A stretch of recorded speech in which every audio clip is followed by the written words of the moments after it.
Hello and welcome back to Do It with Daisy. I'm Daisy. I'm a certified yoga instructor and an overall fitness enthusiast. And this here is Waffles. She's here to guide and inspire us. And today she did that by helping me select our ingredients. I knew that I wanted to make some little protein power bites, but I wasn't sure what we should use. And Waffles let me know she wanted to work with strawberries. Whoa, do it with Daisy. Whoa, do it with Daisy. So one thing to keep in mind is that Waffles is not going to have very much of this, and your dog shouldn't either, because oats and nut butter are both really heavy for dogs. They're fairly fattening. So they're really fantastic for us humans because they're high in protein, got lots of fiber, all sorts of great things. She will get overweight very, very quickly. If I'm sharing this with her, it's only going to be a very, very high value treat. I still want to use dog safe ingredients in everything that I make because I don't want, if she does steal my food, I don't want there to be any worries or fears. I know you want Mama to make it right now. So I am actually going to do these power bites a little differently than I have in the past. We're going to use this food processor and we're going to home process our oats.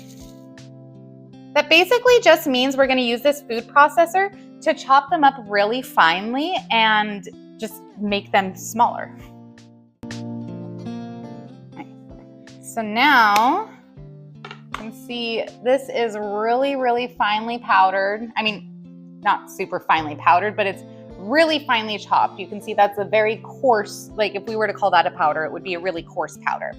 All right, so now I want to go ahead and add in the strawberries. I could either add them in here and get them all chopped up that way, or I could leave them in the bag and chop them up like this.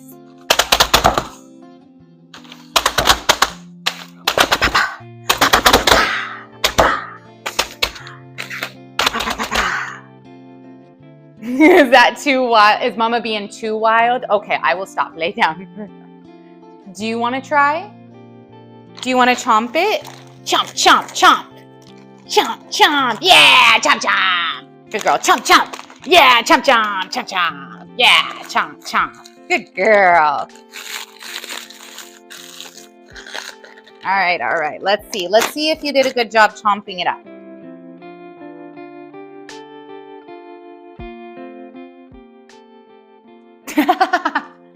She did a double take. All right, I am gonna pour these in here because I want them chopped up more. And Waffles is feeling a little impatient. You can lick inside that.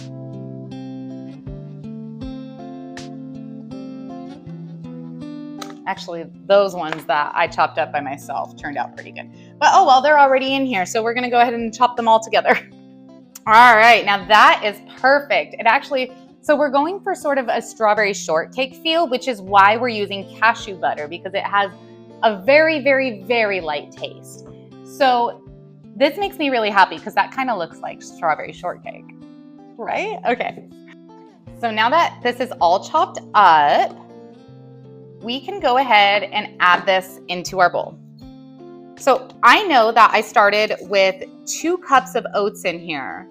So ordinarily I would use like 1.5 to 2 cups of peanut butter, and then I would add a little bit of sweetener. But because I'm going for a very specific flavor, we're gonna tweak this a little bit.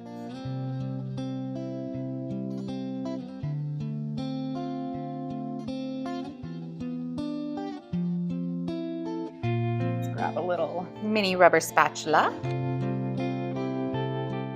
Drop it. Thank you. Here.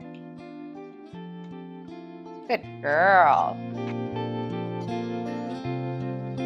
So I am going to just kind of eyeball this because we're doing things a little differently. I think I'm gonna start with 1 cup of cashew butter because that's a little bit less than half of what I usually use.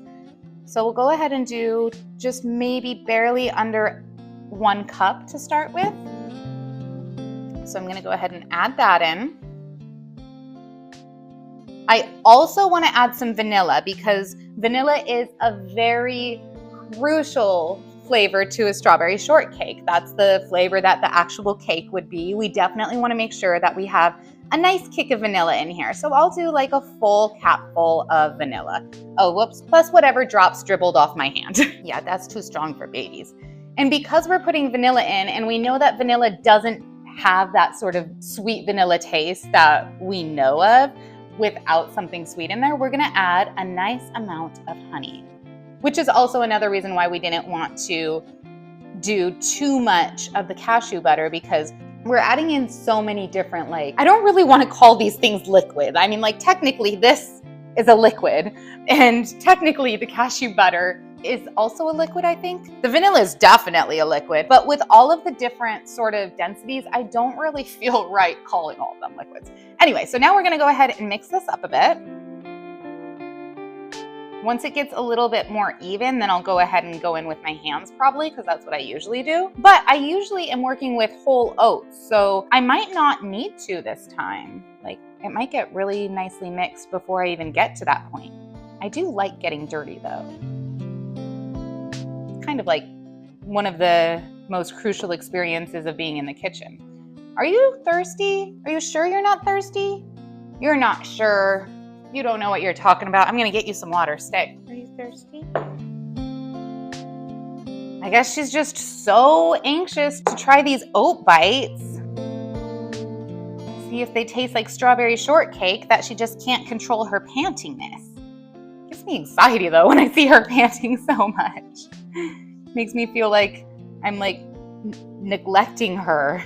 I know lots of dogs pant, but it makes me feel like I'm missing something. Is this too stressful for you? Do you need a break, or do you need a taste? Just the teeniest taste, because you don't need to gain weight. All right, so now this is looking kind of like a dough, so that's kind of what we're going for.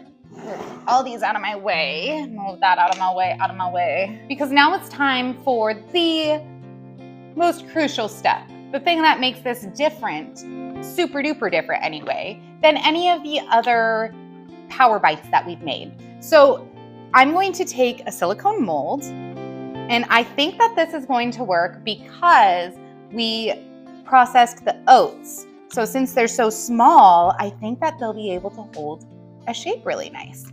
So we're gonna go ahead and press these little oat dough bits into a silicone mold, really, really firmly. I'm gonna have you clean the dishes, is that okay? Thank you. Perfect. Leave it. Good girl. I'm not 100% sure about these bone-shaped ones because I feel like they might break when they get out of the mold, but you know what? It'll be fun to see. We'll find out.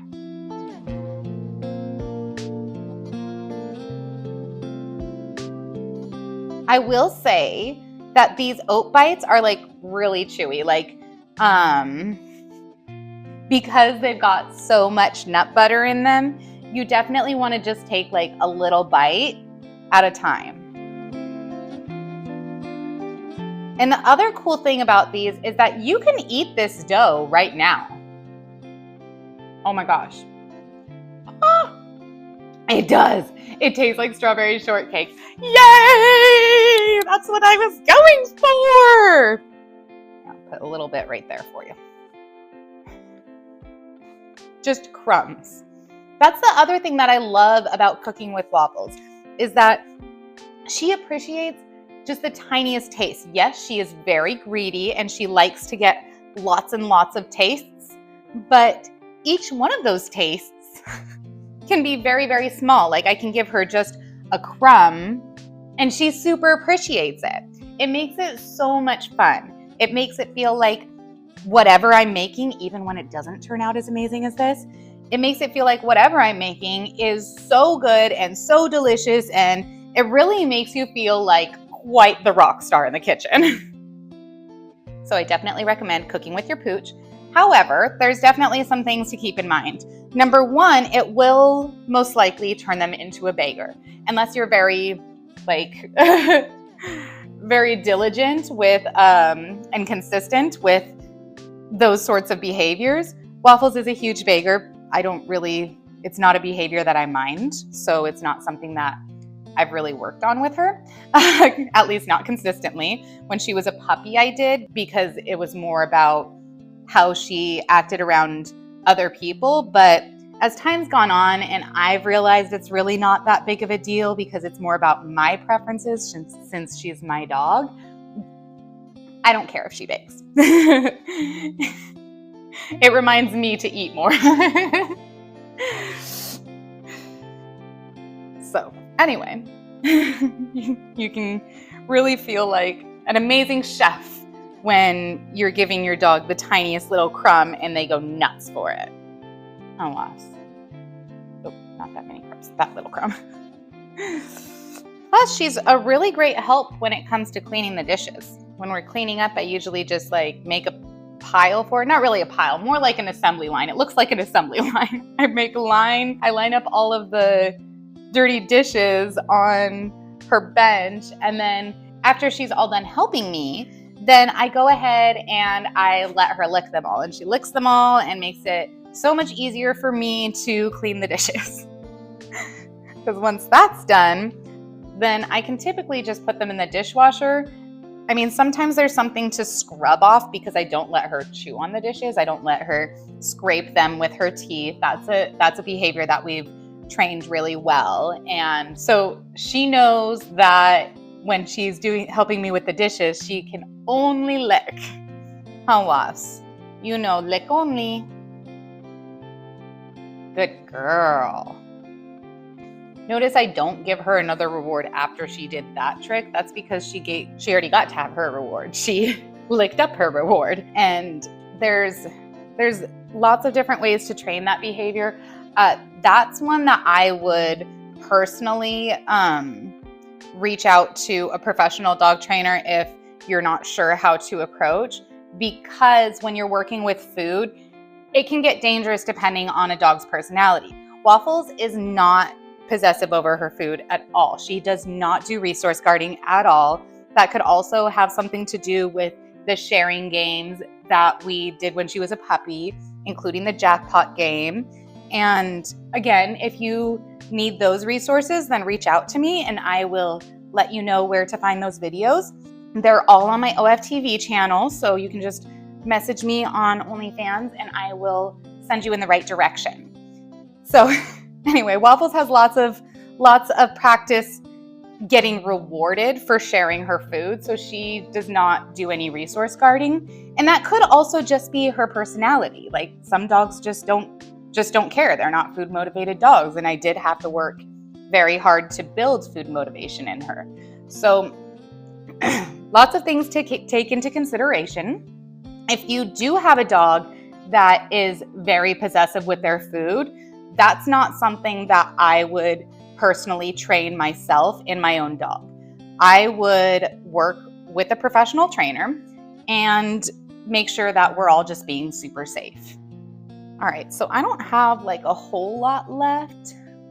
Let's go ahead and try and fill a couple of these. I want to make sure that I get as much of this oat dough out of my bowl as possible, because I am going to let Waffles lick the bowl, and I just don't want her to have too much food. Which is also why I'm going to pick up the big old blob that I dropped on the floor earlier before I release her. Perfect. So now I'm going to go ahead and put these in the freezer for about 5 minutes. You could also put them in the refrigerator for like 1 or 2 hours. I'm not that patient. And I know that I have so much honey and nut butter in here that it will solidify at a colder temperature. So I'm going to go ahead and put these in the refrigerator and I will be right back. Sweetie, you can lick that.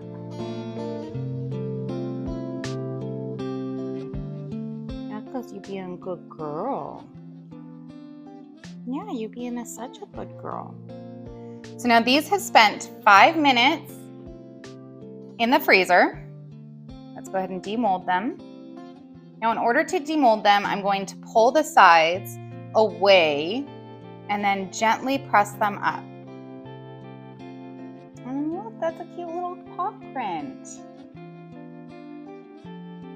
Now, ordinarily, I would pour these treats out and put the new ones on the bottom, but I just made these yesterday, so they're all gonna be fine. Put those in my treat jar, and then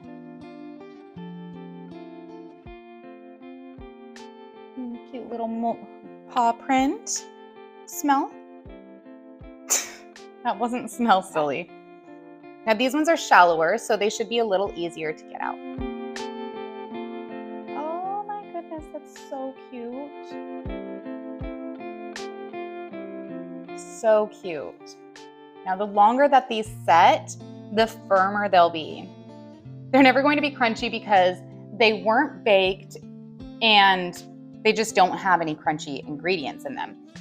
But they will get firm, just like peanut butter does when it's rolled into a ball and just kind of sits out on the counter. And this is awesome because I was a little concerned about these bones. I thought they would break on the way out, but they didn't. They turned out really cute. There's another paw print. These are turning out pretty perfect. I'm really happy with these. I'll have to share a couple more recipes with you. These strawberry shortcakes turned out really good. I think in the future, I definitely want to do a peach cobbler version and something tropical too. I love, love, love dried and freeze-dried mangoes. So I really, really want to work with those in something like this. See how the flowers turned out. Oh, there they go. So perfect. I'm actually going to taste this one. So good. Oh my gosh. So good. It really does taste like strawberry shortcake. So delicious. I definitely recommend giving this recipe a try. It's so easy. You don't even need the oven. Like, honestly, you don't even really need the refrigerator or freezer. Like, if those are not resources that you either have or want to use, you can let these set on the counter for a few hours and they'll still turn out fantastic. Thank you so much for joining us. I hope that you enjoyed this video, and I really hope that you give these a try and message me on OnlyFans and let me know what you think. You can follow me at DoItWithDaisy, and we will see you next week for some more doggone cooking.